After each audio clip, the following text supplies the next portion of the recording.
Frederick Douglass famously stated, "Power concedes nothing without a demand."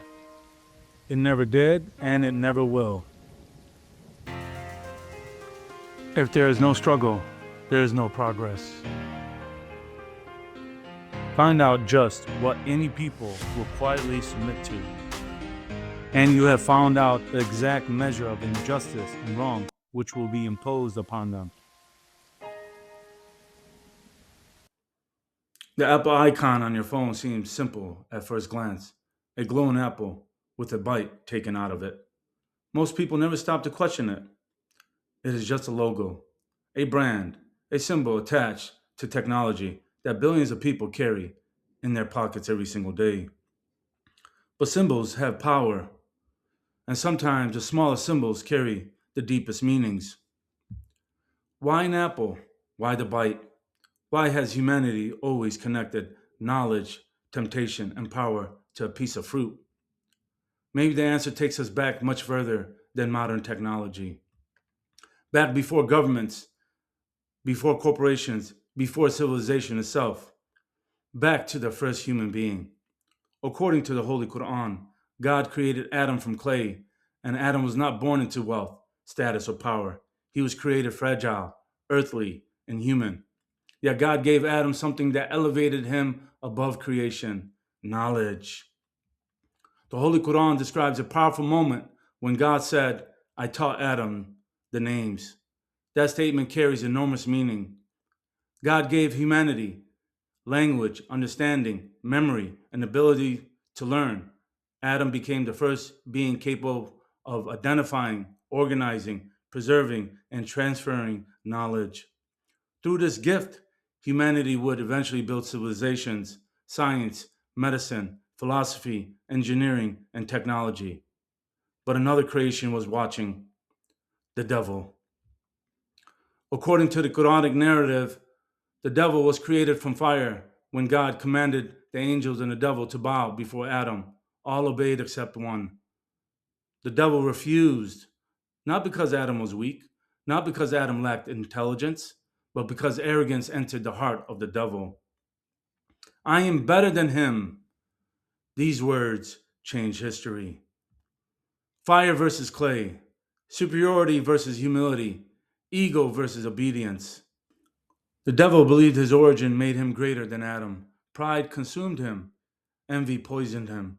Arrogance transformed him into the antagonist of humanity. One could even ask a deeper psychological question: was the devil suffering from narcissism, a belief that he was superior, entitled, incapable of humility, and deserving of power over others? The characteristics sound familiar even in today's world. And we see those evil spirits still exist today. The same mentality appears throughout history. Whenever individuals, empires, or institutions believe they are above humanity itself, modern corporations accumulate unimaginable wealth and influence. Political systems seek dominance and control. Power elites shape economies, media, technology, and even public thought. The modern day pharaohs of our time are not always kings wearing crowns. Sometimes they are executives in skyscrapers, institutions controlling resources, or systems built on greed, arrogance, and power. But the story of Adam was only beginning. According to the Islamic tradition, Adam and his wife lived peacefully in paradise. They were surrounded by beauty, peace, and abundance. God allowed them to enjoy everything except one tree, one boundary, one prohibition, one test: the forbidden tree. Then the whispers began. The devil approached Adam and Eve, not with force, but with temptation. He promised them something humanity has chased ever since: power, immortality, knowledge, and control. Please note, the Quran doesn't specify the apple being consumed by the first creations. The devil convinced them that eating from the tree would elevate them, make them more powerful, and unlock something hidden from them. So they ate, and suddenly everything changed. They became aware of their nakedness, vulnerability, and human imperfection. Shame entered the human experience. Fear entered the human experience. Mortality entered the human experience. But unlike the devil, Adam repented. Adam did not respond with arrogance, he responded with humility. According to the Quran, Adam and Eve asked God for forgiveness, and God forgave them. Yet humanity would now descend to earth, where life itself would become a test between temptation and mortality, ego and humility, greed and balance, good and evil. And according to the Islamic belief, this temporary world will eventually come to an end. Every human being will stand before God on the day of judgment. Wealth will not matter. Status will not matter. Power will not matter. Every biography will be opened. Every action, every word, every hidden intention will be revealed before the King of all kings. Perhaps the forbidden tree was never simply about fruit.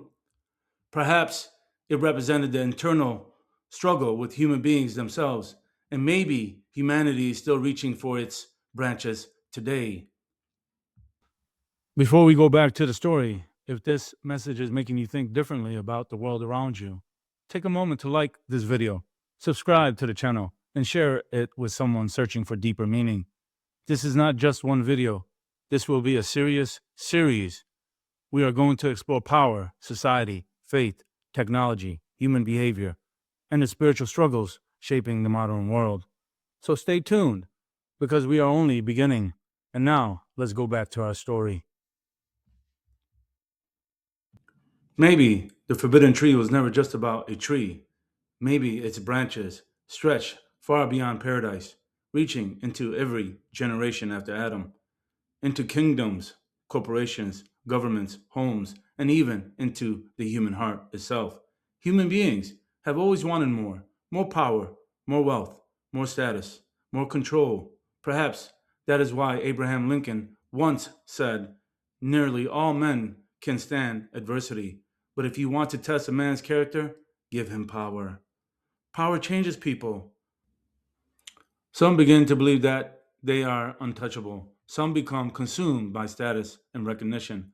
Others slowly lose themselves chasing influence, wealth, and dominance. The same arrogance that caused the devil to reject Adam begins to reappear throughout human history. I am better than him. Maybe that disease never disappeared. Maybe it simply evolved.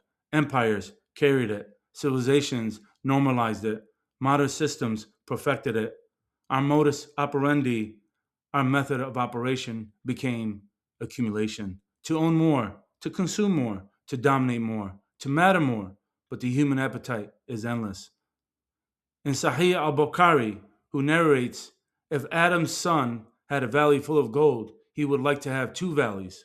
For nothing fills his mouth except dust, and Allah forgives him who repents to him. That statement is haunting. A man spends his life chasing wealth, believing the next achievement, the next dollar, the next possession will finally satisfy him. Yet desires keeps multiplying. One valley becomes two, two valleys become 10. The hunger never ends until the dust, the grave. That is the final destination for every king, every billionaire, every politician, every celebrity, and every ordinary person walking this earth. In the end, the dust reminds humanity that life was never meant to revolve around endless accumulation. Our lives are supposed to move in balance, a symmetrical path, an equilibrium between work, family, community, and time devoted to God. But modern society constantly pulls human beings away from that balance. Phones consume our attention. Wealth consumes our thoughts. Status consumes our identity. Sometimes we spend more time feeding our distractions than feeding our souls. And perhaps that is the modern forbidden tree. Even Jesus, peace be upon him, warned humanity about the spiritual condition in the Bible. And again, I say unto you, it is easier for a camel to go through the eye of a needle than for a rich man to enter into the kingdom of God. The metaphor is powerful because it describes impossibility. A camel cannot pass through the eye of a needle. In the same way, arrogance, obsession with wealth, and attachment to the worldly power can blind the human soul. The Quran presents a remarkable similar warning in Surah Al-Araf, chapter 7, verse 40. Indeed, those who deny our verses and are arrogant toward them, the gates of heaven will not be opened for them, nor will they enter paradise until a camel enters into the eye of a needle. The message is not merely about money itself, it is about arrogance, pride, spiritual blindness, the belief that human beings no longer need God because they have become intoxicated with power, wealth, technology, or status. Maybe the forbidden tree was never simply about eating fruit. Maybe it was about human desire itself, and perhaps humanity is still eating from its branches today. Maybe the forbidden tree no longer grows in a distant garden. Maybe now it glows in our hands. A device we carry everywhere. A device that understands our habits, studies our desires, and quietly shapes our behavior. Modern technology no longer simply responds to humanity, it programs humanity. Algorithms observe what captures attention, what stimulates emotion, and what keeps people scrolling endlessly through screens. Perhaps this is a new form of psychological conditioning. After Adam and Eve disobeyed the forbidden tree commandment, the Quran describes them becoming aware of their nakedness. In that moment, vulnerability entered the human experience, shame entered the human experience. Human beings became conscious of the body in an entirely different way. And today, nakedness has become an industry, an economy, a multi-billion-dollar business. Modern media markets intimacy, desire in the human body as products to consume. Social media, entertainment, advertising, music videos, and digital platforms constantly stimulate the senses.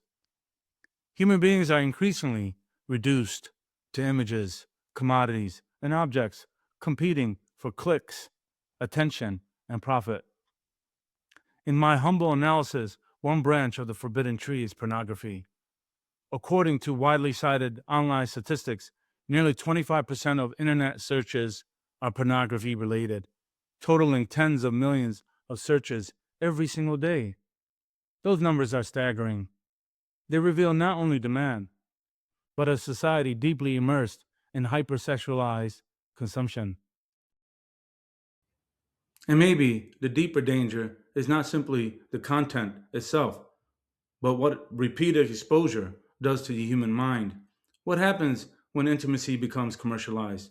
What happens when human beings stop seeing each other as souls and begin seeing each other primarily as bodies? What happens when desire becomes addictive? Sexual assault remains one of the most underreported crimes in America. Many victims never report their experiences due to fear, shame, trauma, or social pressure.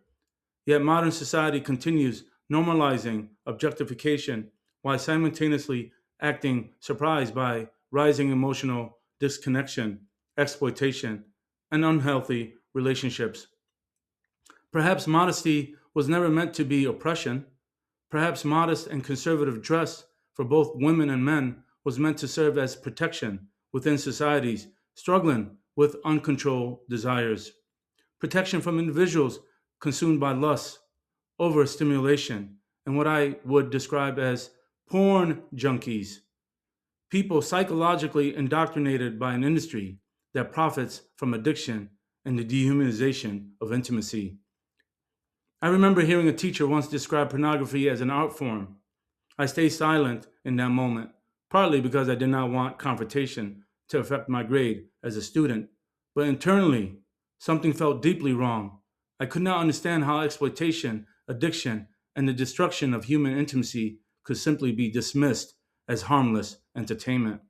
And perhaps this conversation extends beyond pornography alone.